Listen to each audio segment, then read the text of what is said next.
Rana Mirzapur zero আওয়ারে স্বাগত জানাচ্ছি। আমি তৌহিদ শান্ত। দর্শক, বিশ্বকাপ 2026 উন্মাদনার সেই বিশ্বকাপ।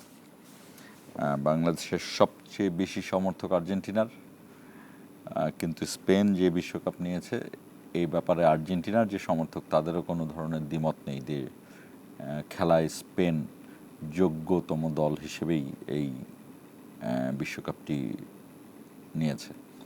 আমরা আজকে বিশ্বকাপ 2026 এটি হলো আমাদের সাবজেক্ট। আমাদের সঙ্গে রয়েছেন বাংলাদেশ জাতীয় ফুটবল দলের সাবেক অধিনায়ক জাহিদ হাসান এমিলি, আপনাকে স্বাগত জানাচ্ছি, এবং আমাদের ক্রীড়া বিশ্লেষক আজাদ মজুমদার, আপনাকেও স্বাগত জানাচ্ছি। আমরা বরাবরের মতো আজকে শিরোনামটি দেখে আলোচনা শুরু করব।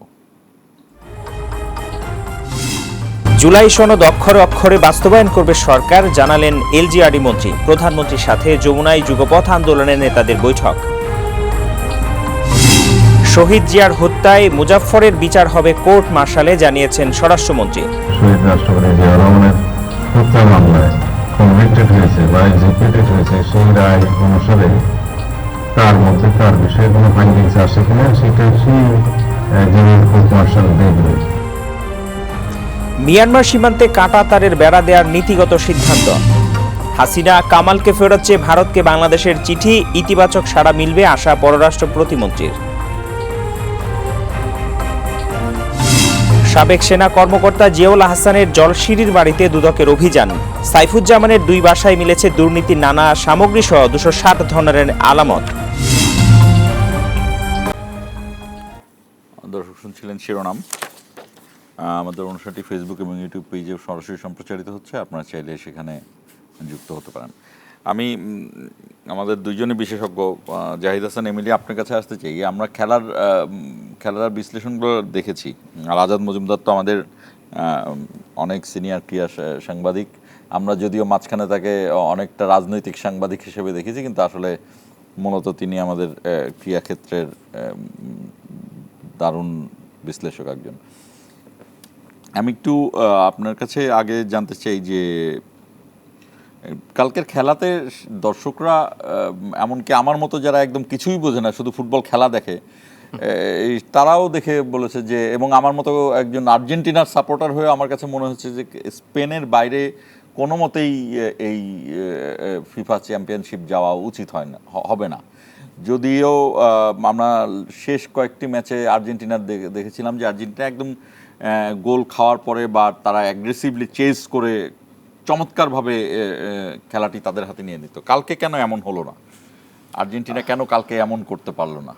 ধন্যবাদ আপনাকে। আপনি যেটা বলছেন যে গতকালকে ম্যাচের আগে যে 4টা ম্যাচ আর্জেন্টিনা যেভাবে স্ট্রাগল করে, মানে পিছনে থেকে আগে গোল কনসিড করে দেন, গোল করে যেভাবে ম্যাচ বের করে আসছে, ওই জায়গা থেকে আমরা ধরে নিয়েছিলাম যে স্পেনের সাথে আর্জেন্টিনা ওরকম একটা লড়াকু মনোভাব নিয়ে ম্যাচটা খেলবে এবং আর্জেন্টিনা হয়তো ম্যাচটা জিততেও পারে, বিকজ ওরকম একটা মেন্টাল স্ট্রেংথ কিন্তু তারা লাস্ট 4টা ম্যাচে দেখিয়েছিল। আপনি যদি দেখেন Egypt, Switzerland, England, eventually Cape Verde, হ্যাঁ। সো ওই জায়গাটা আমার কাছে মনে হয়েছে যে আর্জেন্টিনা যে মেন্টাল স্ট্রেংথ দেখিয়েছে অন দ্য ফিল্ড, সো সেইটার উপরে বেস করে আমরা ধরে নিয়েছিলাম যে স্পেনের সাথেও তারা এভাবে কোনো কিছু করে একটা দেখাবে। বাট স্পেন আসলে এমন একটা দল, বা এই ওয়ার্ল্ড কাপে তারা একটা ডিফারেন্ট টাইপ ফুটবল খেলছে আমার কাছে মনে হয়েছে। ডিফারেন্ট টাইপ, আপনি যদি দেখেন স্পেন যে 2010-এর ওয়ার্ল্ড কাপ চ্যাম্পিয়ন হয়েছিল, হ্যাঁ, ইভেনচুয়ালি 2012-র ইউরো, ওইটার সিমিলার একটা রিপিট কিন্তু এবার ওয়ার্ল্ড কাপে আমরা দেখেছি। আপনারা তারা 2024 ইউরো চ্যাম্পিয়ন হয়েছে, 2026 আবার ওয়ার্ল্ড কাপ চ্যাম্পিয়ন হলো। সো ওই দলটার সাথে কিন্তু সিমিলার এখানে এই দলটার অনেকটা মিল আছে ইন দ্য সেন্স এরকম যে তারা যে ওই 2010-এর দলটা কিন্তু আরও টেকটিক্যালি খুব সাউন্ড ছিল, আরও বেশি বল পজিশন রাখতো, তারা আরও বেশি গোলের চান্স তৈরি করতো। বাট এই দলটা যেটা হলো, এই দলটা অন দ্য বল, মানে যখন বল পায়ে থাকে তখন একরকমের থাকে, যখন বল হারিয়ে ফেলে অফ দ্য বল তখন আবার একটা ডিফারেন্ট ক্যারেক্টার তাদের ভিতরে তৈরি হয়, যেটা অপোনেন্টের জন্য খুবই ভয়ানক অবস্থা হয়। এই কারণে বললাম, আপনি যদি দেখেন আর্জেন্টিনা ম্যাচের আগে তারা খেলেছে ফ্রান্সের সাথে, তো এই ওয়ার্ল্ড কাপ আমরা ধরে নিয়েছিলাম যে ফ্রান্স সব থেকে শক্তিশালী দল। ফ্রান্স যেভাবে অ্যাটাকিং ফুটবল খেলছে, সবাইকে যেভাবে আসলে গোল দিচ্ছিল, কিলিয়ান এমবাপ্পের পারফরমেন্স, ওসমান ডেম্বেলের পারফরমেন্স, সেই দলটাকে আসলে তারা কোনোভাবে পাত্তা দেয়নি এই কারণে তারা আসলে তাদের যে স্ট্র্যাটেজি তার বাইরে থেকে তারা এক্সট্রা কোনো কিছু করেনি। লাইক অপোনেন্টে তো আমরা জানি যে কিছু ম্যাচ উইনিং প্লেয়ার থাকে, তাদেরকে আমরা জানি যে কোচের একটা গেম প্ল্যান একটা বড় অংশ থাকে তাদেরকে আটকানোর জন্য। বাট স্পেনের এই দলটা কিন্তু ওই দিকটাতে যায়নি, তারা তাদের প্লেয়িং স্ট্র্যাটেজি রয়েছে। তাদের প্লেয়িং স্ট্র্যাটেজি হলো দুইটা, একটা হলো তারা বল পজিশন সবসময় নিজেদের কাছে রাখতে চায়, অ্যাট দ্য সেম টাইম তারা যখন বল লস করে তারা কুইক কাউন্টার প্রেস করে বলটা আবার রিগেইন করে আবার তাদের নিজেদের কাছে নিয়ে আসে। এই ওয়ার্ল্ড কাপে সব থেকে কিন্তু যদি দেখেন বল পজিশন বেশি রেখে কিন্তু ওয়ার্ল্ড কাপ চ্যাম্পিয়ন হয়েছে স্পেন, মানে 65% প্লাস তাদের বল পজিশন ছিল প্রত্যেকটা ম্যাচে, শুধু ফ্রান্সের সাথে 51% ছিল। তো এই স্ট্রেংথের দল আসলে আমার কাছে মনে হয়েছে যে আর্জেন্টিনা তারা যে প্লেইং স্টাইলটা দিয়ে খেলছে আর্জেন্টিনা অ্যাগেনস্ট স্পেন, সেটা আমার কাছে মনে হয় যে রং একটা কনসেপ্ট ছিল। বিকজ শুরুতেই যেটা যদি দেখি স্কলোনি যে টেকটিক্যাল চেঞ্জ করেছিল তার স্টার্টিং 11-এ, আপনি দেখেন আগের ম্যাচ ইংল্যান্ডের ম্যাচে সে পারাডেসকে স্টার্ট করেছে, Paredes playing fantastic football, eventually সিমিওনিকে নামিয়েছিল ইন এ সেন্স এই কারণে যে ইংল্যান্ডের মিডফিল্ডারকে ডিস্ট্রয় করার জন্য একটু ফিজিক্যাল ফুটবল খেলে, লাইক ডার্টি ফুটবল খেলবে, যেটা দিয়ে অপোনেন্টকে আপনি সামাও তাদের খেলাটাকে অর্গানাইজ করতে দিবেন না, এবং সেই প্ল্যানে সে সাকসেস হয়েছে। সো আমরা মনে করেছিলাম যে সেম দলটাই খেলবে স্পেনের সাথে এবং ওই রিপিট পারফরমেন্সটা করবে ইংল্যান্ডের সাথে যেটা করেছিল আপনার স্পেনের সাথে। বাট ওইটা করতে গিয়ে সে যে প্লেয়ার চেঞ্জ যেগুলি করেছে এগুলি আমার কাছে মনে হয় যে কিছুটা হলেও তাকে ব্যাকফুটে নিয়ে গেছে। বিকজ শুরু থেকে 120 মিনিট পর্যন্ত কোনো সময় স্পেনের সাথে কিন্তু কোনোভাবেই পাত্তা পায়নি, এবং কোনো বল পজিশন বলেন বা যদি বলেন যে বড় চান্স ক্রিয়েটের জায়গা বা শর্টস অন কোনো টার্গেট ছিল না। ভাবা যায় ওয়ার্ল্ড কাপ ফাইনালের মতো একটা ম্যাচে আর্জেন্টিনার মতো ডিফেন্ডিং চ্যাম্পিয়ন দল যারা লাস্ট 4টা ম্যাচ এমন মেন্টাল স্ট্রেন্থ দেখিয়েছে তারা একটা পোস্টে শ্যুট করতে পারেনি। তো সেই জায়গায় আমি পুরো ক্রেডিট স্পেনকে দিব, বিকজ স্পেন আর্জেন্টিনাকে নিয়ে এত সুন্দর অ্যানালাইসিস করে এসেছে এই ম্যাচটা খেলার জন্য, তারা পুরোটাই তাদের মাঠে ডেলিভার করেছে। হ্যাঁ, যেটা হলো যে মিডফিল্ড তো আসলে এই খেলা মেন কেন্দ্র, তো সেইখানেই কিন্তু আসলে কোনোভাবেই কোনো সময়ই আর্জেন্টিনাকে ডমিনেট করতে দেয়নি। আর্জেন্টিনা কিছু সময় হয়তো বল পজিশন রেখেছে তারা তাদের নিজেদের হাতে, এবং ওই সময় তারা রাখতে দিয়েছে, বিকজ নিজেদের হাতে যদি আপনি বল রাখেন ওইটাতে কিন্তু কোনো রিস্ক নেই। আচ্ছা, ফ্রান্সের কথা বললেন, আমি ফ্রান্সের একটা আজাদ মজুমদার আপনার কাছেও এই বিষয়টা থাকবে। ফ্রান্সের খেলা দেখে অনেকেই মনে করে যে ফ্রান্স এই ছোট ছোট দলের কাছে একটা দানব হিসেবে আবির্ভূত হতো, এবং এইটাই মানুষকে দেখাইতো যে তারা খুব ভয়ঙ্কর দল, কিন্তু সেইটি একদম স্পেনে গিয়ে কিন্তু ভেঙে পড়ছে। তারপরেও আর্জেন্টিনা এইটা দেখার পরেও স্পেনের স্ট্রেংথ সম্পর্কে কেন ধারণা করলো না?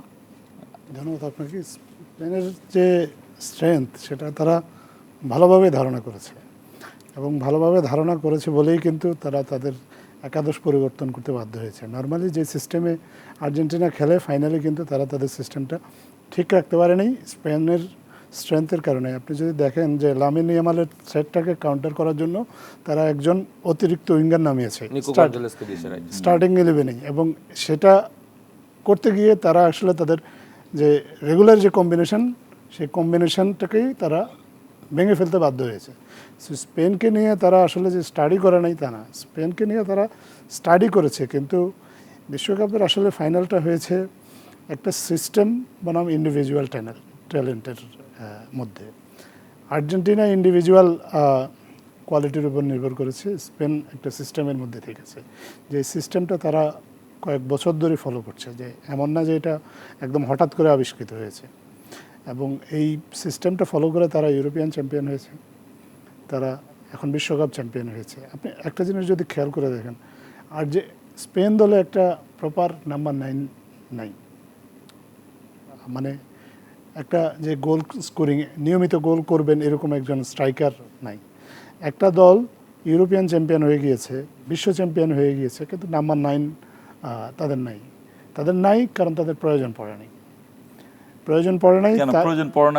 কারণ তারা কালেকটিভ স্ট্রেংথের উপর বেশি জোর দিয়েছে, এবং তারা এমন একটা সিস্টেম বিল্ড করেছে যে সিস্টেম থেকে আপনার যে কেউ আসলে গোল যাতে করতে পারে। তাদের লক্ষ্য ছিল বলের নিয়ন্ত্রণ রাখা এবং লাইন ব্রেক করা। লাইন ব্রেক করলে যে খেলোয়াড়টা ফরওয়ার্ড মুভমেন্ট যার থাকবে তিনি গোল করবেন। এখন সেটা কোনো মিডফিল্ডার হতে পারে, সেটা কোনো ফরওয়ার্ড হতে পারে, একেবারে নির্দিষ্টভাবে কোনো একজনের উপর তারা নির্ভর করে নাই যে অন্যরা খেলবে আর গোল করার দায়িত্বটা শুধুমাত্র এই একজন দুইজনের উপর থাকবে, যেটা আর্জেন্টিনার ক্ষেত্রে হয়েছে। আর্জেন্টিনার ক্ষেত্রে তারা গোল করা অথবা গোলের সুযোগ তৈরি করা সব কিছুর জন্যই আসলে মেসির উপর নির্ভর করেছে।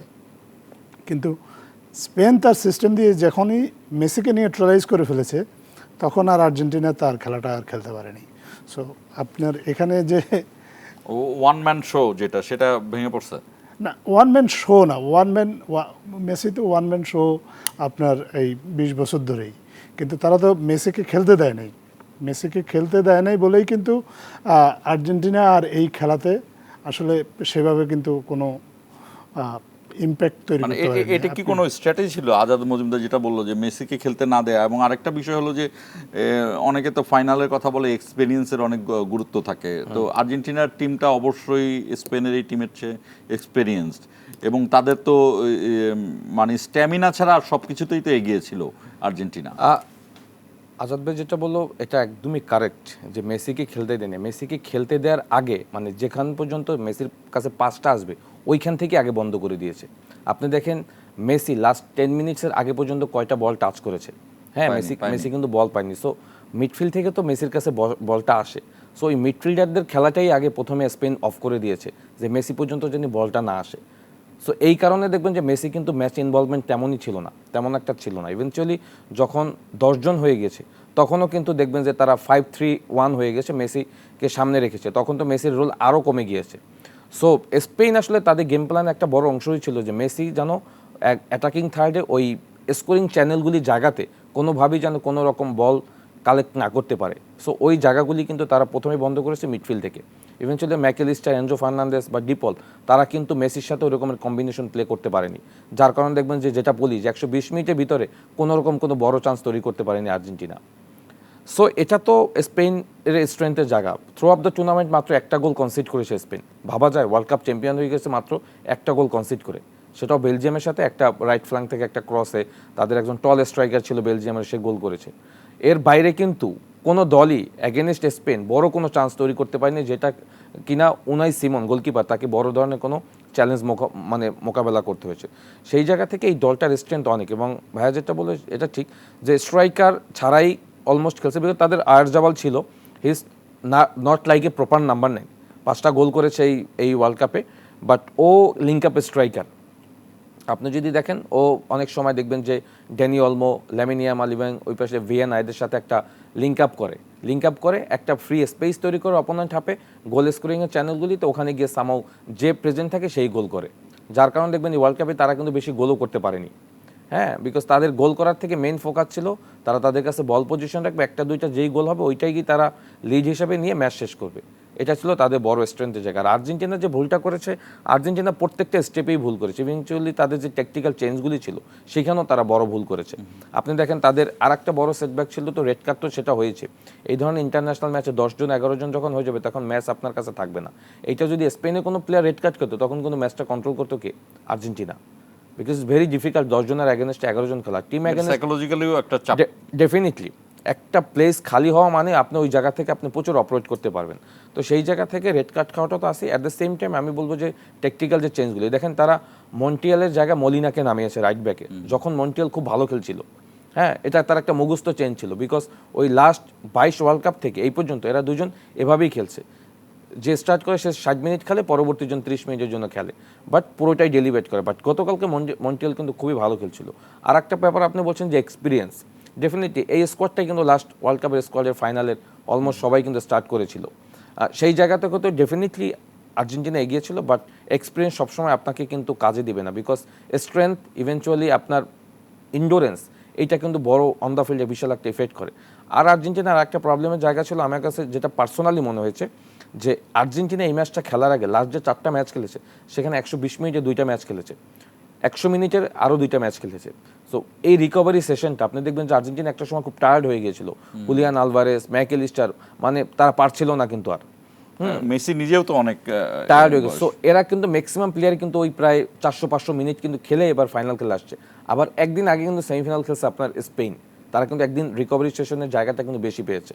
সো এই অফ দ্য ফিল্ডের এই জিনিসগুলো কিন্তু আপনার সাইকোলজিক্যালি কিন্তু প্লেয়ারদের উপরে কিন্তু অনেক এফেক্ট করে। তো সেখানেও আর্জেন্টিনা পিছিয়ে ছিল। আজাদ মজুমদার, আমি একটু এই এবারকার কি ইয়েতে যারা ভবিষ্যৎবাণী করে, ভবিষ্যৎবাণীতে কি স্পেন ছিল চ্যাম্পিয়ন হবেই এমন ছিল, না আর্জেন্টিনা বেশি ছিল?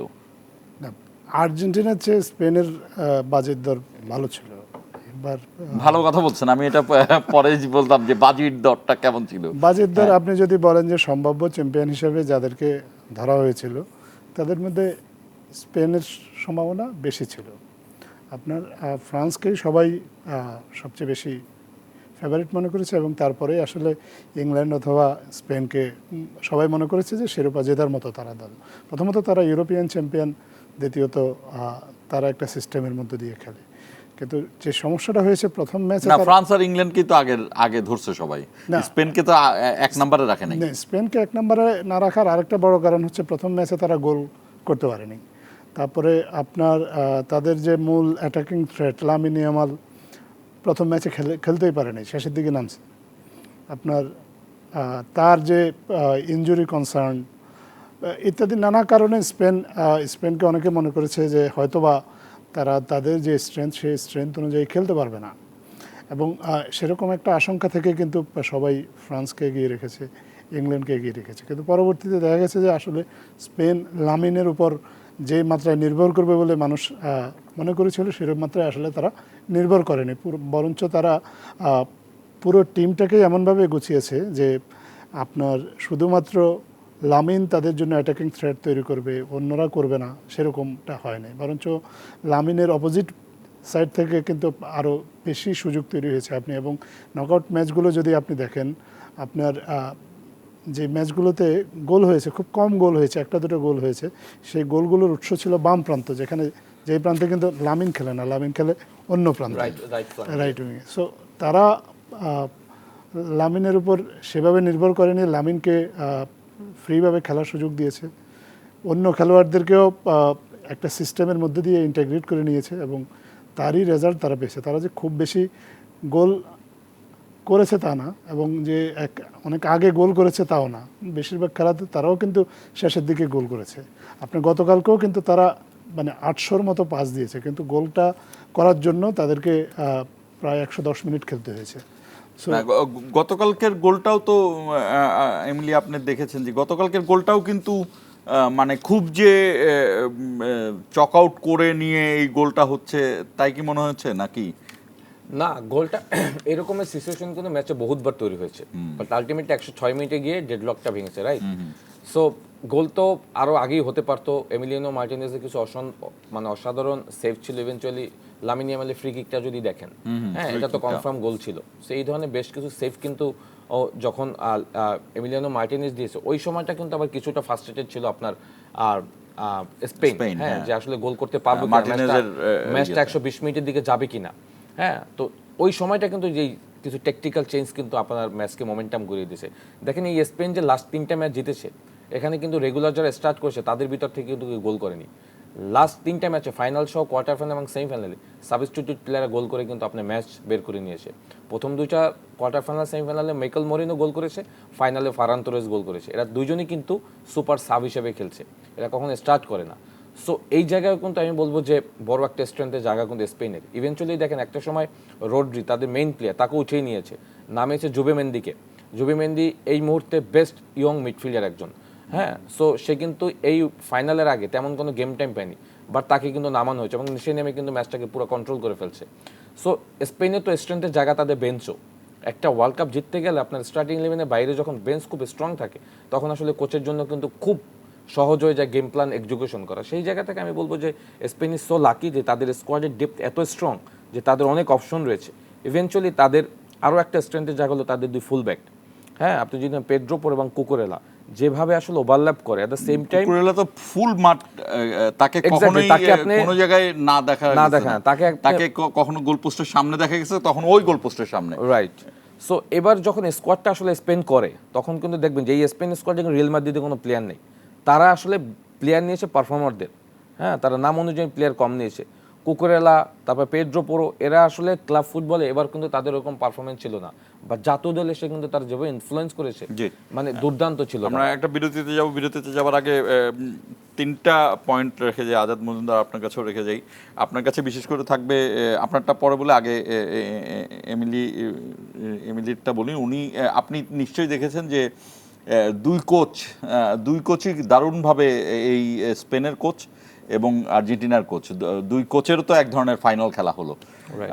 এই কোচিংগুলো নিয়ে, কোচিংটা কেমন হয়েছে? দুইজনের কিন্তু এক ধরনের টেকনিক ছিল, এই টেকনিকটা যদি একটু দর্শকের জন্য বিশ্লেষণ করেন। আর একটা ব্যাপার হলো যে আমরা ফুটবলকে গ্রেটেস্ট শো অন আর্থ বলি, কিন্তু এই ফুটবলের মধ্যে আমরা বেশ কয়েকটি পলিটিক্সও দেখলাম। যেমন পলিটিক্স ছিল ইংল্যান্ড আর্জেন্টিনা খেলা, এক ধরনের পলিটিক্যাল থিম ছিল। আমরা দেখেছি যে সেখানে ফকল্যান্ড আইল্যান্ডের ব্যানার ঝুলিয়েছিল আর্জেন্টিনার প্লেয়াররা। আমরা আরেকটি যেটি দেখলাম যে স্পেনের যে বাচ্চারা প্রবেশ করলো, তার প্রথম বাচ্চাটি কিন্তু হিজাব পরা ছিল। তারা কিন্তু প্যালেস্টাইনকে সামনে নিয়ে এই খেলাটা এনেছে। এই হিস্ট্রিগুলোও একটু আজাদ মজুমদার আমি জানতে চাই।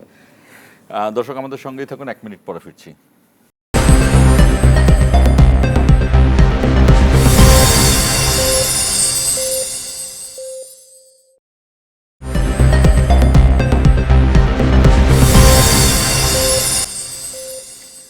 আবারও স্বাগত ইস্পাহানি মির্জাপুর জিরো আওয়ারে। যেটি বলছিলাম জাহিদ হাসান এমিলি আপনার কাছে, যে দুই কোচেরও তো এক ধরনের ফাইনাল হয় এটা, যে ওয়ার্ল্ড কাপে তাদের যে প্ল্যানিং, তাদের যে পরবর্তীতে কে সেরা কোচ হিসেবে যাচ্ছে, এই যে দুই কোচের প্ল্যানিংয়ে, হ্যাঁ আমরা তো ফলাফল থেকে অবশ্যই স্প্যানিশ কোচকে আমরা এগিয়ে রাখবো, কিন্তু এরপরও এক্সপিরিয়েন্স এবং সব দিক দিয়ে কিন্তু আর্জেন্টিনার কোচকে অনেকেই সামনে এগিয়ে আনে।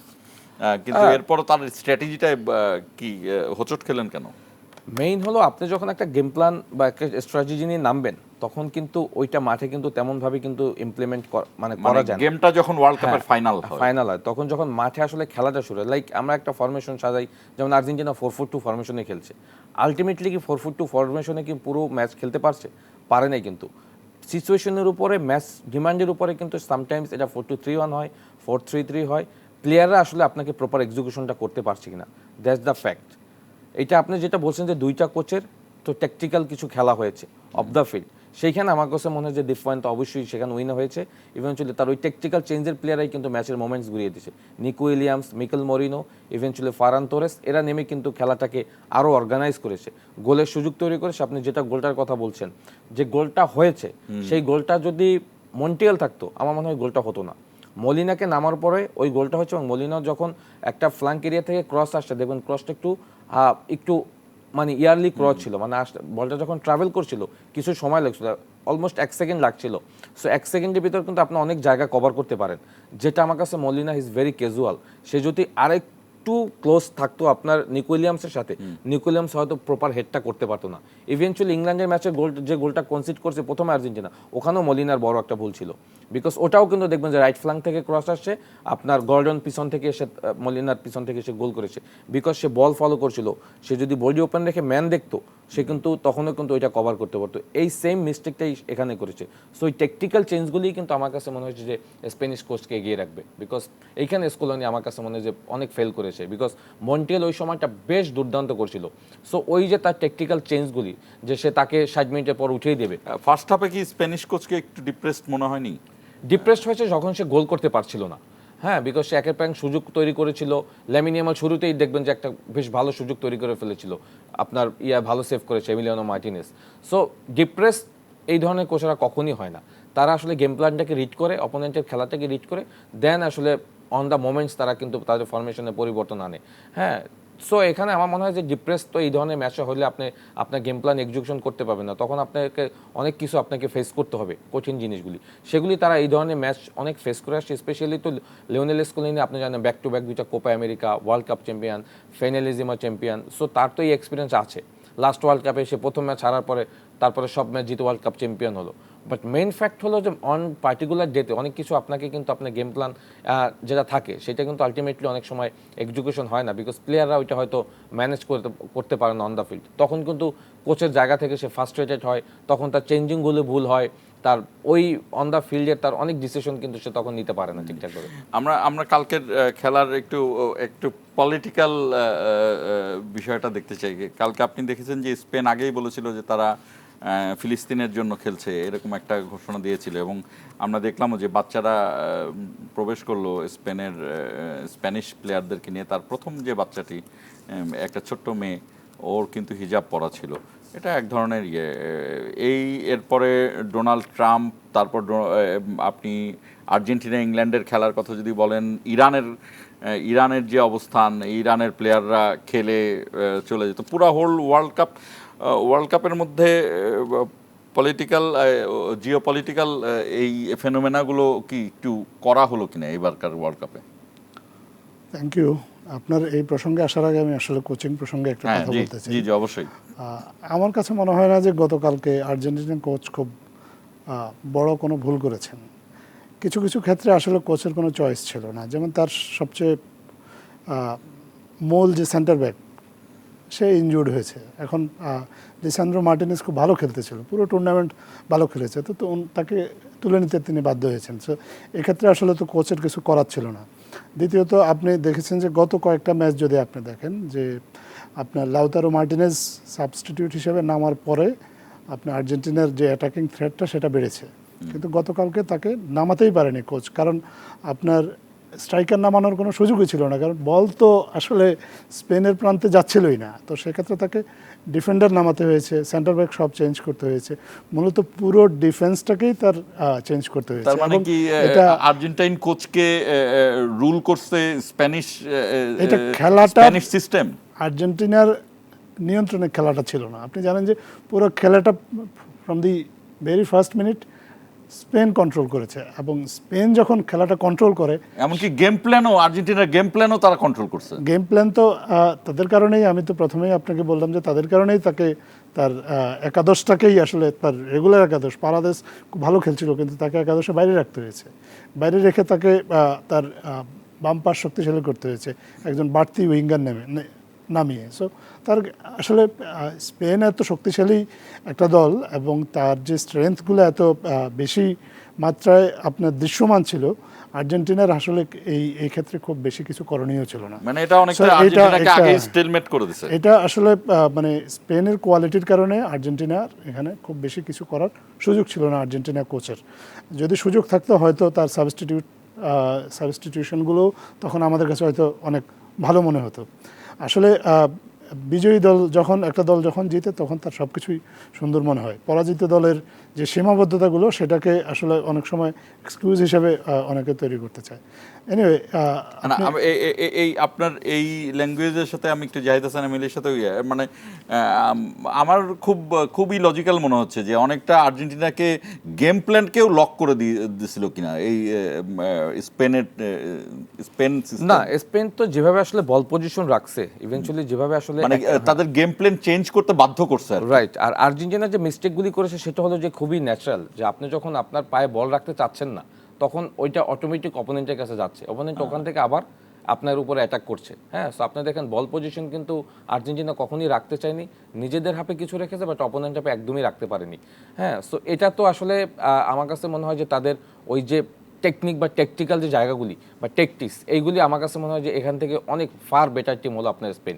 বিকজ স্পেন যে ট্রেনিং, স্পেন সব দিক দিয়ে তাকে একদম স্টিলমেট অবস্থায় রাখছে। স্পেন যে ট্রেনিং সেশনগুলি করে, আর্জেন্টিনাকে খেলতেই দেয় না আর কি, রাইট। সোজা কথা। স্পেন যে ট্রেনিং সেশনগুলি করে, এই ডিফারেন্ট ট্রেনিং সেশন কিন্তু আবার আপনার করে হলো আর্জেন্টিনা। বিকজ তাদের প্লেইং স্টাইলটা হলো তারা নিজেদের কাছে বল রাখবে, ইভেন্চুয়ালি বল লস করার এবং আর্জেন্টিনার প্লেয়াররা তো আসলে স্পেনেই খেলার থেকে বেড়ে ওঠে যতটুকু আমরা জানি। কিছু প্লেয়ার আছে অ্যাথলেটিকো মাদ্রিদের, বাট ম্যাক্সিমাম আসলে আপনি স্প্যানিশ প্লেয়ার দেখবেন যে বার্সেলোনা রিলেটেড প্লেয়ার ছিল বেশি আপনার স্পেন দলে। জি, আজাদ মজুমদার যে প্রশ্নটি করেছিলাম যে এইবারের ওয়ার্ল্ড কাপে কি জিওপলিটিক্সটা অনেক প্রভাব আমরা দেখতে পেলাম নাকি?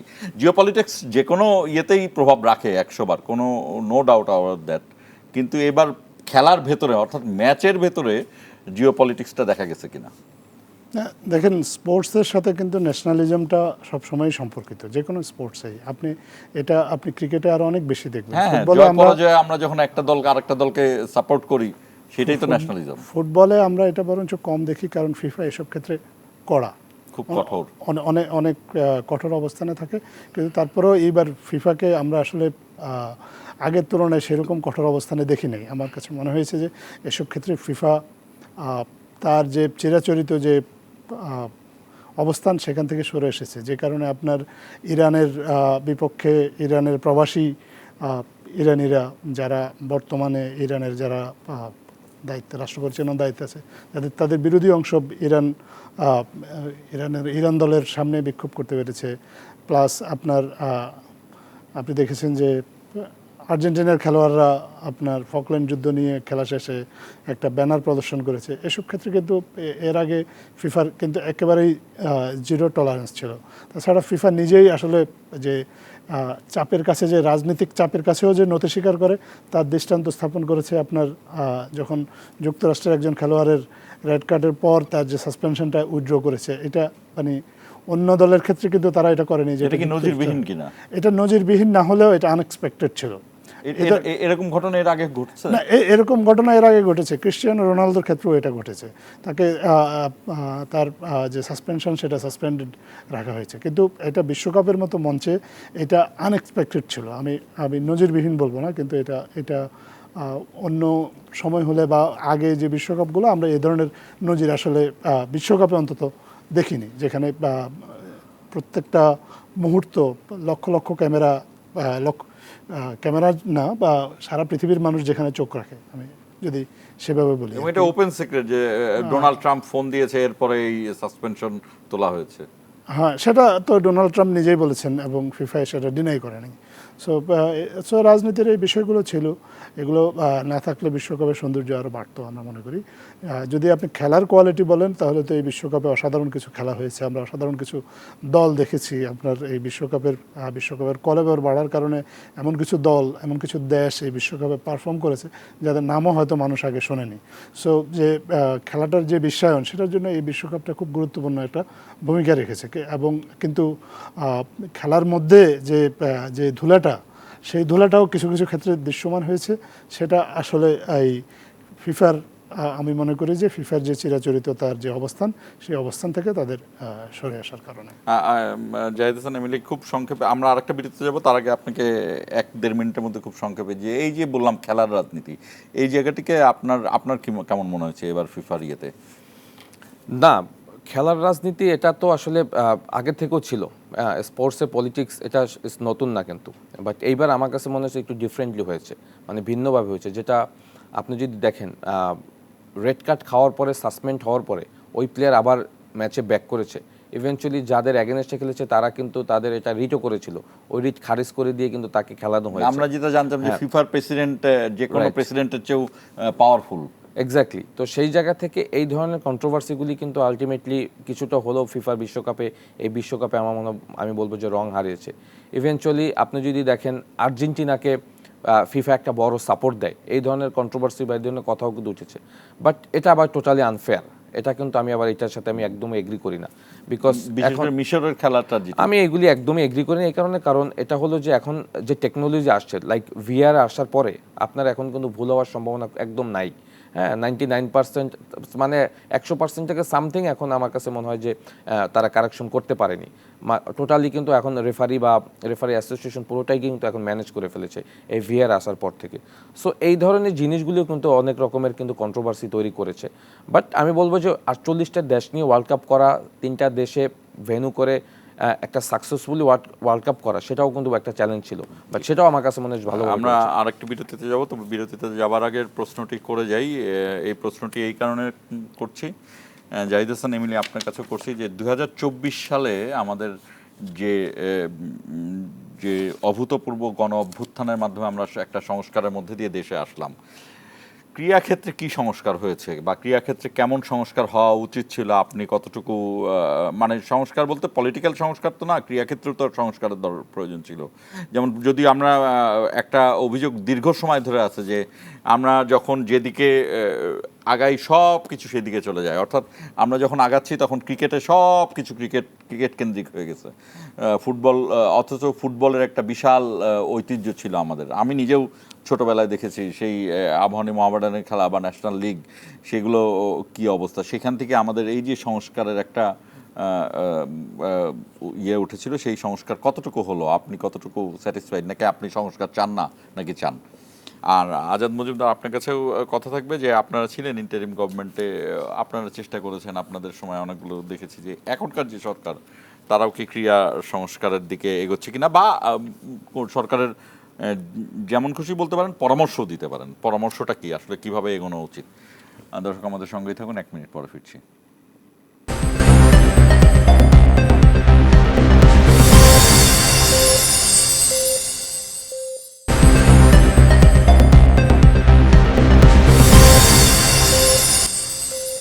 আবার স্বাগত ইস্পাহানি মির্জাপুর জিরা। জাহিদ হাসান এমিলি, আপনার কাছে প্রশ্ন রেখেছিলাম যে এই যে আমরা একটা দারুণ অভূতপূর্ব গণ অভ্যুত্থানের মাধ্যমে নতুন বাংলাদেশের দিকে এগিয়ে গেলাম, নির্বাচন থেকে শুরু করে সব কিছু, আপনার এমন তো না যে আপনি শুধু খেলার মধ্যেই থাকেন, আপনিও তো নিশ্চয়ই এই দেশের রাজনীতির মধ্যে সব কিছুর মধ্যেই বেড়ে ওঠেন, এবং খেলা রাজনীতির দ্বারাই প্রভাবিত, এবং সেইখান থেকে কতটা সংস্কার হলো বা সংস্কার কি হওয়া উচিত ছিল বা সংস্কারের প্রয়োজন আছে নাকি নাই? না, প্রয়োজন তো অবশ্যই আছে। প্রয়োজন আছে ইন এ সেন্স এই কারণে, কারণ প্রয়োজন না থাকলেও তো আমাদের যে ক্রীড়া ফেডারেশনগুলো আছে সেখানে তো রাতারাতি অনেক ডেভেলপমেন্ট হয়ে যেত, তো সেগুলি তো হচ্ছে না। স্পেশালি আমরা যদি দেখি ফুটবল ক্রিকেট নিয়ে কিন্তু দুইটার বৈষম্য কি কমেছে? কিছুটা আমরা তো কমেছে, আমাদের আন্দোলন ছিল বৈষম্য বিরোধী। না কিছুটা কমেছে, বাট আমার কাছে মনে হয় যে বৈষম্যের থেকে মেইন ফ্যাক্টর হলো দুইটা স্পোর্টসই তো আমাদের বাংলাদেশ, আমরাই তো রিপ্রেজেন্ট করি, সেই বৈষম্যটা থাকবে কেন? আর একটা জিনিস আমি সবসময় মনে করি যে সারা বিশ্বের সব দেশগুলি যদি দেখেন, তারা দেশ পরিচালনার ক্ষেত্রে যে সর্বোচ্চ পর্যায়ে যে স্টেক হোল্ডার যারা থাকে তার ভিতর কিন্তু ক্রীড়া অন্যতম। হ্যাঁ, সারা বিশ্বকে পরিচিতির মাধ্যমে যদি দেখেন স্পোর্টস হলো তার ভিতর অন্যতম। হ্যাঁ, এটা কিন্তু এই যে football the greatest source on earth এই যে পৃথিবীতে হয়ে গেল, সারা মানুষের ইনভলভমেন্ট কিন্তু এখানে ছিল, রাইট? তো সেখানে স্পোর্টস কেন আমরা, আপনি যেটা বললেন যে সংস্কার, এটা সংস্কার করতে হবে কেন? এটা তো আগে থেকে সংস্কার হওয়া উচিত ছিল। আপনি যেটা বলছেন সেটার নাম হলো স্পোর্টস ডিপ্লোমেসি, Exactly. যেটা দিয়ে একটা দেশ সারা বিশ্বে পরিচিত হয়। একদম এক্স্যাক্টলি। সো এইখানে আমার কাছে মনে হয় যে আমরা খুব বেশি এটাকে আসলে অনেক মানে কি বলবো কনফিডেন্সিয়াল করে ফেলছি, মানে খুব কমপ্লিকেটেড করে ফেলছি। হ্যাঁ, এখানে যেটা হয় যে লাইক ফুটবলের কথাই যদি বলি, ফুটবল ডেভেলপমেন্টের ক্ষেত্রে যে কাজগুলি করতে হবে সেখানে সবার আগে ফুটবলকে প্রাধান্য দিতে হবে, বাট আমরা আগে আমাদের নিজেদের কাজগুলি করি, ফুটবলকে 5-6 নম্বরে রাখি। হ্যাঁ, সো ওই জায়গাগুলি আমার কাছে মনে হয় যে আমরা এখন ওখান থেকে বের হতে পারি নাই। ইন দ্য সেন্স আমার কাছে মনে হয় এইগুলি আমাদেরকে চেঞ্জ করা উচিত। আজাদ মজুমদার, আমি যতটুকু জাহিদ হাসান এমিলির কথা বুঝেছি, উনি খুবই চমৎকার করে সুন্দর করে ভদ্র ভাষায় বলেছেন। আমি এর আগের ফুটবল ফেডারেশনের যিনি সভাপতি, যে তিনি এমপি ছিলেন, তার কথা বলতে চাই না, তিনি কোথায় কী অবস্থায় আছেন, খুলনার এমপি ছিলেন। তো যাই হোক, এই যে আপনার আসলে কি মত? আমি কোনো প্রশ্ন করলাম না, এই যে যা আলোচনা করছি আর কি। না, সেটা তো আসলে প্রয়োজন, সংস্কার বাংলাদেশের সব ক্ষেত্রেই প্রয়োজন, কিন্তু আমার কাছে যেটা মনে হয় যে সংস্কারের চেয়ে এই মুহূর্তে বেশি প্রয়োজন হচ্ছে দৃষ্টিভঙ্গির পরিবর্তন। দৃষ্টিভঙ্গির পরিবর্তনটা এই কারণেই প্রয়োজন যে আপনি যদি ক্রীড়াটাকে ক্রীড়ার মতো করে পরিচালিত হতে দেন এবং সেখানে ক্রীড়াঙ্গনে প্রকৃত ক্রীড়া সংগঠক যারা তাদেরকে যদি প্রাধান্য দেন, ক্রীড়ার মধ্যে যদি রাজনীতিটাকে সরাসরি টেনে নিয়ে না আসেন এবং আপনার যে ক্রীড়াঙ্গনে যারা পৃষ্ঠপোষক তাদেরকে যদি উৎসাহিত করেন, তাহলে আপনার ক্রীড়াঙ্গন কিছুটা হলেও আমার মনে হয় যে অগ্রগতি হবে। ক্রীড়াঙ্গনকে রাজনীতি না টেনে কিভাবে রাখবেন আপনি? না, রাজনীতি টেনে না, আমরা যে হঠাৎ করে ক্রিকেটের তারকা প্লেয়ারদেরকে দেখলাম যে তারা সংসদ সদস্য হয়ে গেলেন। এখন আপনি যখন কোনো দলীয় সংসদ সদস্য চলে যান আর আপনি যখন আবার দলের খেলোয়াড়ে থাকেন, দুইটার মধ্যে তফাৎটা কোথায়? সার্বজনীনতার তো একটা বিষয় থাকে। না, তা তো অবশ্যই, সেটা তো আমাদের এমএলএ উনি নিজেও একজন ক্রীড়াবিদ ছিলেন, সেটা তো প্রথম উপলব্ধিটা তো ক্রীড়াবিদদেরই হতে হবে। তাদেরকে মনে করতে হবে যে তারা দেশের সব মানুষকে প্রতিনিধিত্ব করে, তারা তো কোনো নির্দিষ্ট, মানে কে বেশি গুরুত্বপূর্ণ, যে একটি আসন থেকে আপনি এমপি হলেন, নাকি আপনি ন্যাশনাল ক্রিকেট টিম অথবা ন্যাশনাল ফুটবল টিমের ক্যাপ্টেন, ন্যাশনাল ক্রিকেট টিম বা ন্যাশনাল ফুটবল টিমের 11 জনের একজন, কে বেশি গুরুত্বপূর্ণ আসলে? আমি তো মনে করি যে ধরেন আপনি যতক্ষণ পর্যন্ত খেলছেন, যতক্ষণ পর্যন্ত আপনি বাংলাদেশ জাতীয় দলকে প্রতিনিধিত্ব করছেন, আপনি বাংলাদেশের প্রত্যেকটা মানুষের প্রতিনিধি। বাংলাদেশের প্রত্যেকটা মানুষ আপনাকে তার অ্যাম্বাসেডার হিসেবে স্বীকৃতি দেয় এবং তার হয়ে আপনি বিশ্ব ক্রীড়াঙ্গনে বিশ্বের সবচেয়ে শক্তিশালী ডিপ্লোমেসি এটাই, স্পোর্টস ডিপ্লোমেসি। এরকম ক্ষেত্রে কারো যদি পার্টিজান দৃষ্টিভঙ্গি থাকে, সেটা প্রকাশ না করে তার অবসর পর্যন্ত তার অপেক্ষা করা উচিত। রাজনীতি একটা চয়েস। কোনো ক্রীড়াবিদ যদি মনে করে তিনি রাজনীতিতে যোগ দিবেন, তিনি তো যোগ দিতেই পারেন, কিন্তু যতক্ষণ পর্যন্ত তিনি খেলার সাথে সম্পৃক্ত ততক্ষণ পর্যন্ত তার আসলে খেলাটাকেই প্রাধান্য দেওয়া উচিত। আর রাজনীতি যেহেতু একেবারেই পুরো ভিন্ন একটা বিষয়, ফোকাসটাও কিন্তু আলাদা থাকে। আপনি যদি খেলোয়াড় থাকা অবস্থায় রাজনীতিতে জড়িয়ে পড়েন, আমি মনে করি না যে আপনার পক্ষে খেলায় পুরোপুরি ফোকাস রাখাটা সম্ভব। সো এইটা তো এটা একেবারেই সাংঘর্ষিক একটা বিষয়। সো যারা এই খেলোয়াড় থাকা অবস্থায় রাজনীতিতে সম্পৃক্ত হয়েছেন, এটা তারা না, আর আমি প্রলুব্ধ করলাম, আমি খেলোয়াড়কে প্রলুব্ধ করলাম যে আসেন আমি নমিনেশন দিচ্ছি, সেটা বিএনপিও করতে পারে, সেটা জামাত ইসলামী করতে পারে। এটা আসলে যিনি প্রলুব্ধ করেছেন তার চেয়ে আমি মনে করি যে যিনি প্রলুব্ধ হয়েছেন তার সমস্যাটা বড়। কারণ তিনি তার নিজেকে যদি মূল্যায়ন না করতে পারেন, তার নিজের অবস্থানটা, তিনি যে দেশের একজন সাধারণের প্রতিনিধি, কোনো নির্দিষ্ট রাজনৈতিক দলের প্রতিনিধি না, তিনি যদি এই উপলব্ধিটা তার মধ্যে যদি না থাকে, তাহলে অন্যরা তো এটা সুযোগ নেবেই। অন্যরা তো তার যে খেলোয়াড়ি ভাবমূর্তি, তার ইমেজটাকে কাজে লাগিয়ে তার নিজের পলিটিক্যাল ফায়দা নেওয়ার চেষ্টা করবেই। জাহিদ হোসেন এমিলি, আপনাকে এ নিয়ে আর কি মনে হয়? না, আমি শুধু একটু একটা জিনিস বলতে চাই। দেখেন, আপনি যেটা শুরুতে বলেছিলেন যে স্পোর্টস দিয়ে, হ্যাঁ, সেটা যে কোনো ইভেন্ট হতে পারে, football, cricket, either badminton, hockey, যে কোনো স্পোর্টস দিয়ে আপনি যত তাড়াতাড়ি সারা বিশ্বে পরিচিতি পাবেন, এটা অন্য কোনো স্টেক হোল্ডার বা অন্য কোনো ডিপার্টমেন্ট দিয়ে পাবেন না। এই কারণে বললাম যে আপনি যে কেপ ভার্দের কথা আপনি বলছিলেন, যে কেপ ভার্দে কিন্তু এই ওয়ার্ল্ড কাপের আগে আমরা কেউ চিনতাম না, বাট এই ওয়ার্ল্ড কাপ খেলার পরে সারা বিশ্ব এখন কেপ ভার্দেকে মনে রাখবে, রাইট? বাংলাদেশ নামের একটা দেশ আছে, ল্যাটিন আমেরিকা বা ইউরোপের অনেক দেশ আমাদের দেশকে চিনে না, বাট আমরা যদি সামহাও কখনো ওয়ার্ল্ড কাপ কোয়ালিফাই করে ফেলি, হ্যাঁ, এই দেশকে কিন্তু সবাই চিনবে। আমাদের দেশকে কিন্তু এখন চিনছে আর্জেন্টিনা, ব্রাজিলের ফ্যান, আমরা ক্রেজি ফ্যান, হ্যাঁ। সো সামহাও যদি কখনো আমরা ওয়ার্ল্ড কাপ খেলতে পারি, সো সেই জায়গা থেকে তো আমাদের অ্যাচিভমেন্টটা কোথায় চলে যাবে এবং আমাদের দেশকে সারা বিশ্বের একটা অন্যরকম পরিচিতি তৈরি হবে। সো স্পোর্টস হলো ওই ইভেন্ট বা স্পোর্টস একটা এমন জায়গা তৈরি করে নিয়েছে সারা পৃথিবীতে, যেটার মাধ্যমে আপনি সারা বিশ্বে খুব তাড়াতাড়ি পরিচিতি লাভ করতে পারবেন। অ্যাট দ্য সেম টাইম আপনি আপনার সম্মানটাকেও কিন্তু আপনি। আচ্ছা, এখানে আমি একটা বিষয় বলি, আপনি ডক্টর ইউনূসের সাথে কাজ করেছেন, আপনি তো ডক্টর ইউনূসের যে থিওরি ছিল সেই থিওরির মধ্যে স্পোর্টসের যে শক্তি, এটাকে কিন্তু তিনি কাজে লাগিয়েছিলেন। আপনি জানেন যে এই অলিম্পিকে কাজে লাগিয়েছেন তিনি। তো এই জায়গাটা, এই যে যেমন এইবার বাংলাদেশে CNN, BBC থেকে শুরু করে রয়টার্সের একাধিক রিপোর্টার এসেছেন, রিপোর্টার ফক্স স্পোর্টস, হ্যাঁ, রিপোর্টার এসেছেন শুধুমাত্র এইটা দেখার জন্য যে আর্জেন্টিনার চেয়েও বেশি সমর্থক একমাত্র বাংলাদেশে আছে আর্জেন্টিনার, কারণ জনসংখ্যার দিক থেকে আমরা ওদের চেয়ে অনেক বেশি। এইটা দেখানোর জন্য যে বাংলাদেশে একটা বিশাল বিপুল সংখ্যক সমর্থক আছে। তো আমরা সমর্থক দিয়ে বিশ্ব দরবারে পৌঁছাচ্ছি, খেলা দিয়ে পৌঁছাবো কবে? সেটার জন্য তো দীর্ঘমেয়াদী পরিকল্পনা লাগবে। আপনি যদি এই পরিকল্পনাটা একটা ইন্টারিম গভর্নমেন্টের কাছে আশা করেন, তাহলে তো আমি আশা করি নাই। আমি বলছিলাম যে আপনি নিশ্চয়ই ডক্টর ইউনূসের এই থিওরিটা জানেন। এই ডক্টর ইউনূস তো শুধু ইন্টারিম গভর্নমেন্টের প্রধান উপদেষ্টা না, তার থিওরিকে আমরা এখনকার গভর্নমেন্ট ব্যবহার করতে পারে না। ডক্টর ইউনূস যে অল্প কিছুদিন রাষ্ট্র পরিচালনার দায়িত্বে ছিলেন, তিনি কিন্তু খেলাধুলাকে উৎসাহিত করেছেন। আপনি দেখেন, উনি কিন্তু তারুণ্যের একটা উৎসব করেছেন, যেখানে হাজার হাজার ম্যাচ হয়েছে বিভিন্ন স্কুলে, তৃণমূল পর্যায়ে।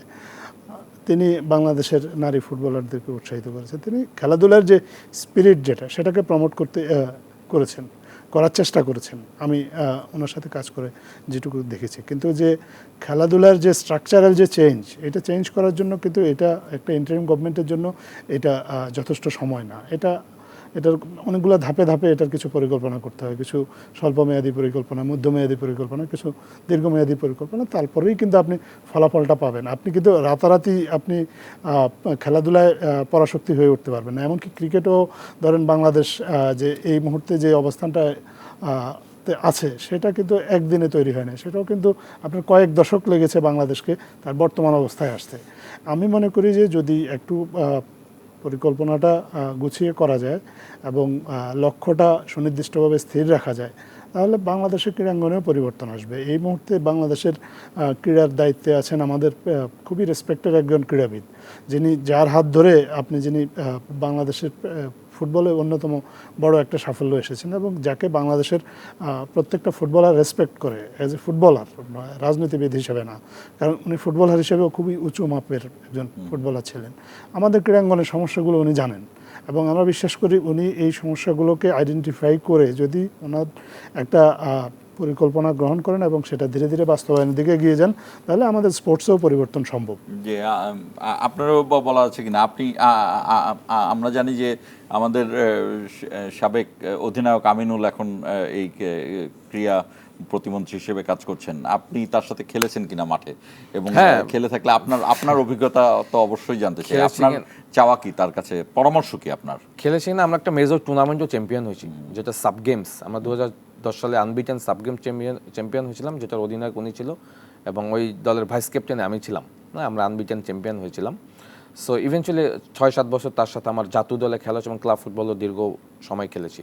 সো ভাইয়া যেটা বললো যে একজন স্পোর্টসম্যান যখন একটা বড় দায়িত্বে থাকবে, লাইক স্পোর্টস মিনিস্টারের জায়গাটাতে থাকবে, তখন কিন্তু তার কাজ করার অনেক জায়গা রয়েছে এবং সে তাকে বোঝানোর কিছু নাই এবং সে অলরেডি কিন্তু কিছু ইনিশিয়েট নিয়েছে যেগুলি আমি বলবো যে খুবই পজিটিভ। লাইক এই যে ক্রীড়া ভাতা আপনি দেখেন, একটা সময় আমরা জাতীয় দলে প্লেয়াররা যারা খেলেছি, তারা আসলে ফেডারেশন থেকে কিছুই পেতাম না।